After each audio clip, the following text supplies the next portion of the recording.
Joining me now on the Boardwalk Honda hotline, the one and only Emory Hunt. You can follow him on Twitter at FBallGamePlan. Emory Hunt covers the NFL, the NFC East, and college football. And Emory, we got a lot of stuff to get into in a short amount of time. Glad to have you on the show tonight. Glad to be on, man. I appreciate you having me. I appreciate you jumping on. Let's first hit on this little hot news item that's been floating throughout the day. So the story came out earlier today that Patrick Peterson is asking for a trade from the Cardinals, and his cousin, Brian McFadden, who works for CBS Sports, has been kind of giving people insider updates throughout the day. And his latest tweet was that the Saints, the Eagles, and the Pats are all showing interest in trading for Patrick Peterson. So I want to get your thoughts on the potential of Patrick Peterson being traded and how you think he fits with those three teams. You know, I'm always surprised that teams are willing to trade away good players because you work so hard to get good players on your team, especially premier players at premier positions. So I don't understand why you're seeing guys ship out these premier players, Oakland being one of them, and now you're seeing Patrick Peterson being put on the trading block as well. But for Peterson, here's the thing. I'm all about this when you're looking at prospects as far as drafting or what have you. Can you score and can you take the ball away? You look at a player like Patrick Peterson, he can do both. He can take the ball away. He has skill set to score once he does so. And when you look at him fitting in with the Eagles or the Saints or the Patriots, all three would be ideal fits because they need someone that can match up against the team's number one wideout, that has the ability to take the ball away and also has the ability to convert those interceptions into points. So I think that's ideally what you want when you look at a cornerback prospect, and being able to get a young one that's still in his prime in Patrick Peterson would be an ideal fit for all three teams. We saw the report earlier today that the Eagles offered a second-round pick for Amari Cooper. The Cowboys obviously got him for a first-round pick. So if Amari Cooper can garner a first-round pick, what do you think the Cardinals are going to ask for Patrick Peterson? Well, they're probably going to start there, and it depends on if they're going to include a player and or an additional pick. But, you know, being able to get a first-round pick in return for Amari Cooper is big for Oakland, but it's also big for Dallas because you get a guy that can come in and be your number one and allows everyone else to slide into more of a natural spot. Gallup can slide into your number two.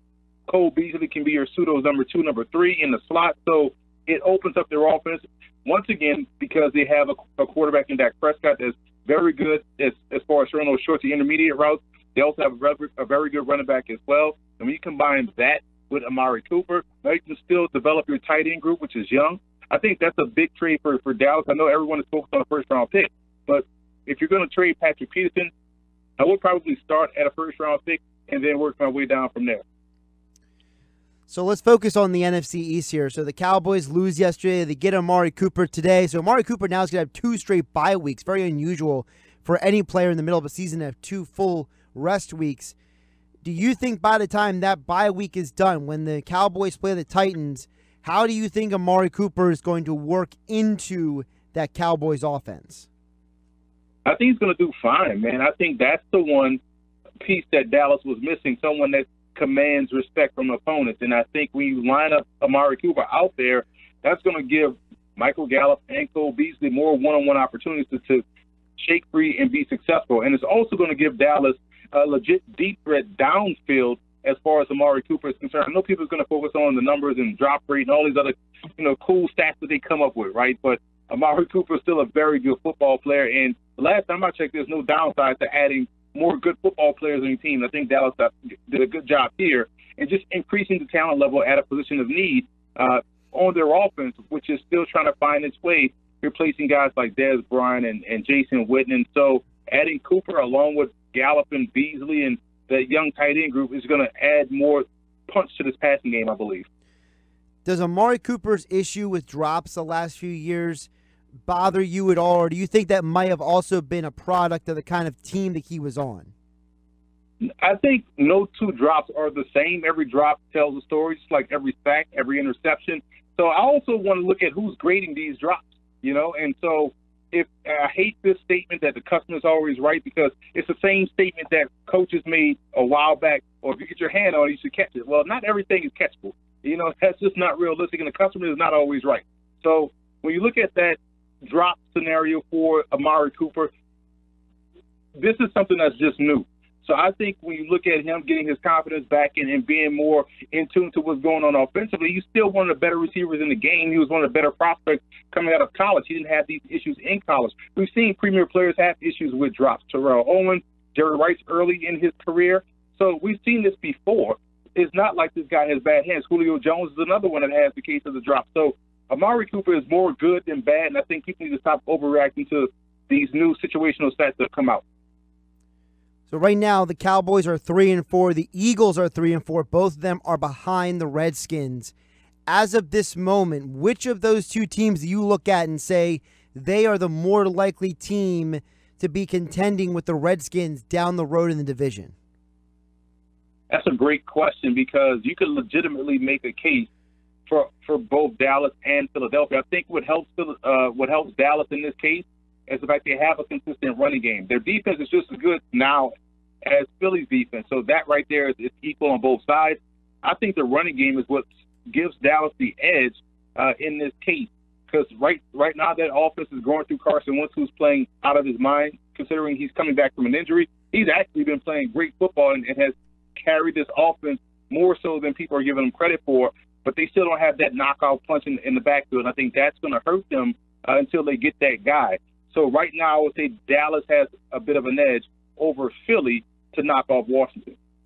You see that game yesterday, they're up 17-0. They end up losing. Doug Peterson runs the ball once in the entire second half. To me, I look at the guy like Corey Clement, ran the ball a lot downhill in college.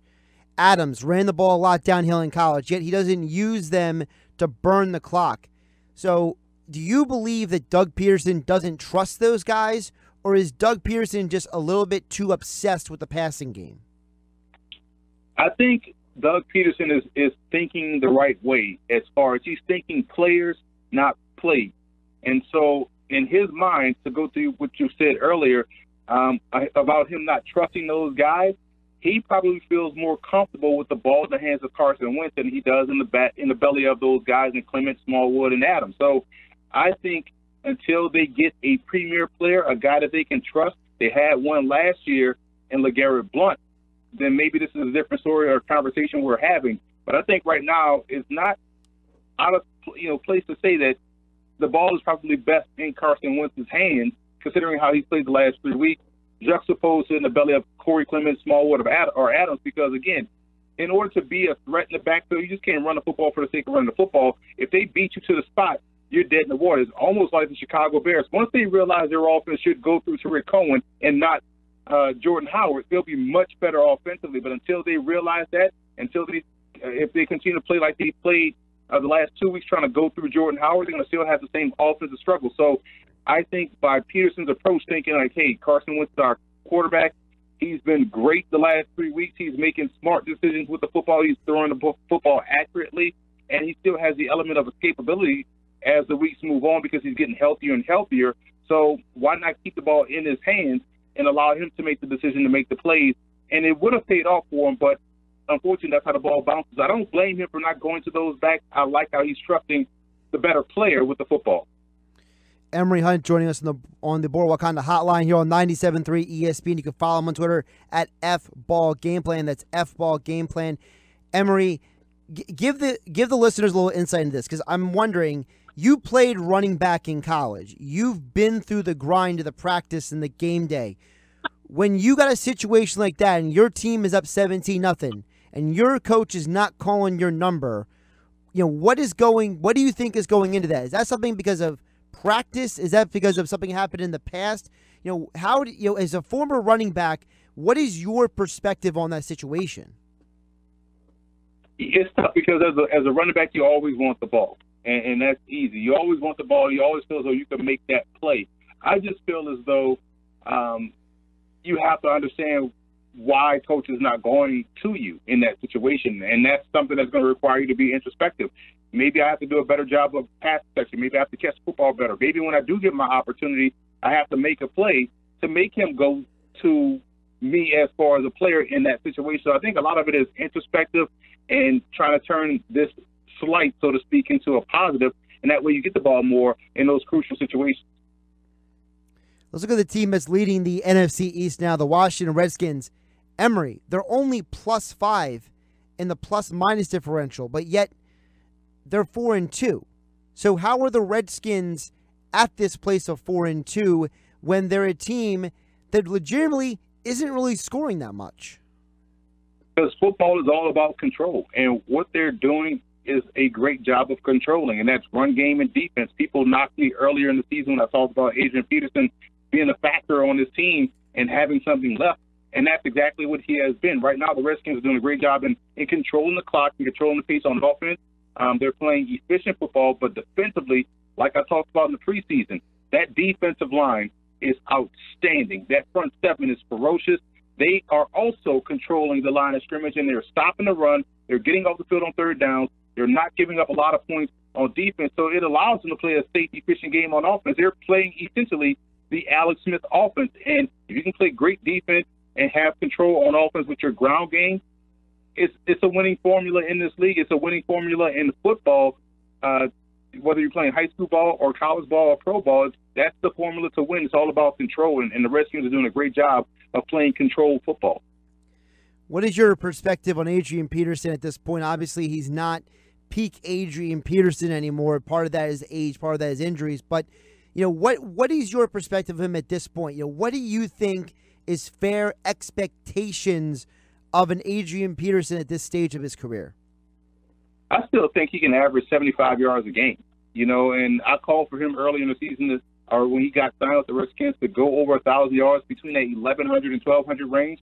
He had the one off game against New Orleans where he got knocked out early, but he came back and almost ran for 100 yards the following week. So, and he fell short this past game, I think 96 yards or something like that. So I still think he can average 75 yards a game, and by the end of the season, he's going to be over 1,000 yards once again, which is impressive for a 33-year-old that just got called up, I want to say, a couple of weeks before the season and inserted into the starting lineup and has been able to carry the ground game for Washington and keep this offense on pace.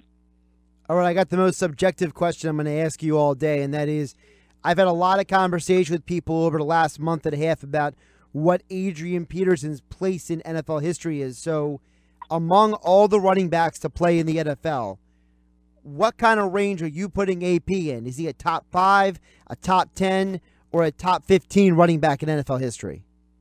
Man, that's a great question because you're asking that question to a former running back, and I know the running back position from A to B. That's why I'm asking you. That if you're going to give me a good answer, it's going to be you. I'm going to say he's top 20 because there's so many great backs in NFL history, and I would be doing them a disservice to put him in the top 5. Now, because there's so many names we could talk about, that's a whole other show in itself. Mm-hmm. But Adrian Peterson, his numbers is going to put him obviously in the top 5. But I just think from a historic standpoint, from 1920 to 2018, I'm going to say top 20, which when you think about the amount of backs that have played in the NFL, being top 20 in 100 years, that's saying a lot.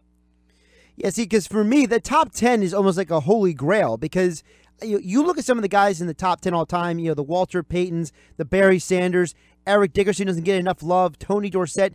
These are guys who they could probably play today and be just, if not more effective. Thurman Thomas catch the ball out of the backfield, Marshall Faulk. So we talk about the all-time running backs. I think sometimes we have some recency bias because Adrian Peterson was the most recent freak at the running back position that we've seen.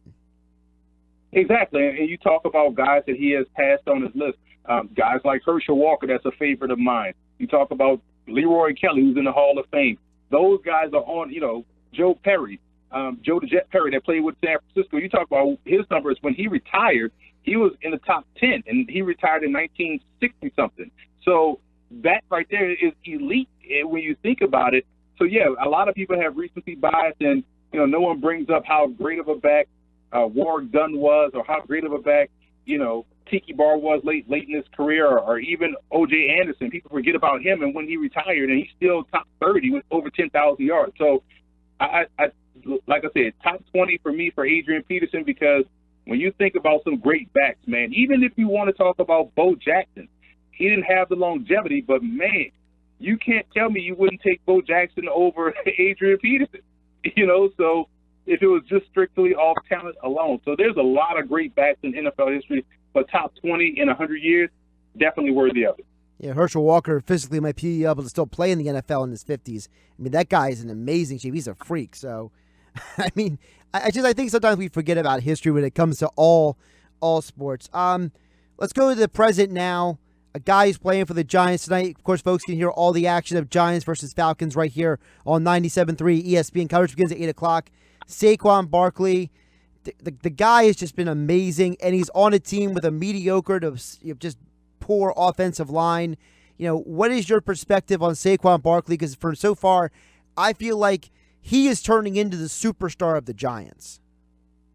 I love his game, man. And for a guy that's 6 foot tall, 230 pounds, to have the agility of a 5'8", 195-pounder, it's impressive. It's something that you don't see. And I think when you look at how he plays, it's tailor-made for today's NFL. You have to be able to make guys miss. You also have to be able to hit the home run and not do it in the volume of carries. So he doesn't need the 25, 30 carries a game, although if you gave it to him 20 to 25 times a game, he's going to get 150 yards rushing on the ground easily because he's that type of talent. So I think he's going to be a cornerstone piece of this offense. And on paper, Saquon Barkley, Evan Ingram, Odell Beckham Jr., Sterling Shepard, they are loaded at the skill positions. They just have to get Eli Manning to play average football, and they can be a serious contender in this division.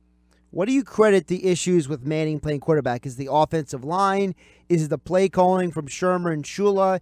Is it that Eli is just so far over the hill at this point? He can only do certain things. What is your perspective on Eli in this offense? I think people get enamored with looking at Tom Brady or Drew Brees and Warren Moon and seeing those guys playing up until their 40s and Steve DeBerg and those guys like that. Not everybody's age is the same. My 37 years old is about the same as Eli Manning's 37 years old. At some point in time, your body is going to let you know, hey, you may not have it anymore. I think people are looking at him under the same lens that they look at Tom Brady and Drew Brees and say, well, why he's not still playing like this? Or even a Ben Roethlisberger who started to tail off a little bit. You can tell age is starting to get to him, and even getting to Philip Rivers. Eli Manning's game has always been this way. He's always been the high risk, high reward. So he's going to always average 16 to 17 intercepts a season. He's going to average about 23 to 25 touchdowns a season.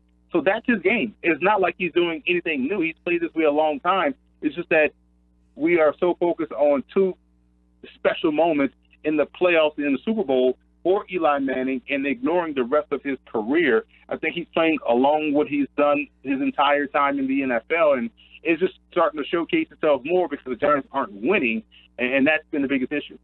All right, I got to talk some college football with you before I let you go. A couple of quick thoughts. One, can anybody beat Alabama? Man, I don't know, man. Like, it's tough because they play the same way the Redskins play. It's about control. Unless you're able to have a physical discussion with them up front on both sides of the line of scrimmage, you're not going to win. They don't have the best skill players. They just have the best offensive and defensive lines, and that right there is winning them games in college football.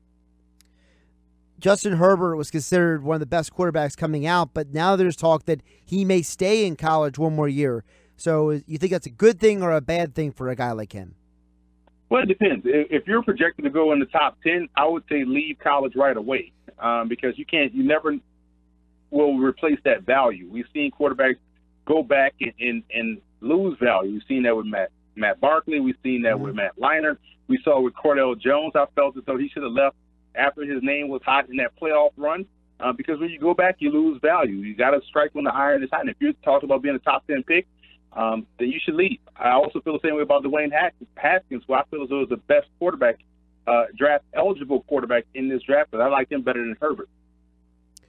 Let's touch on Ohio State. They just lost to Purdue.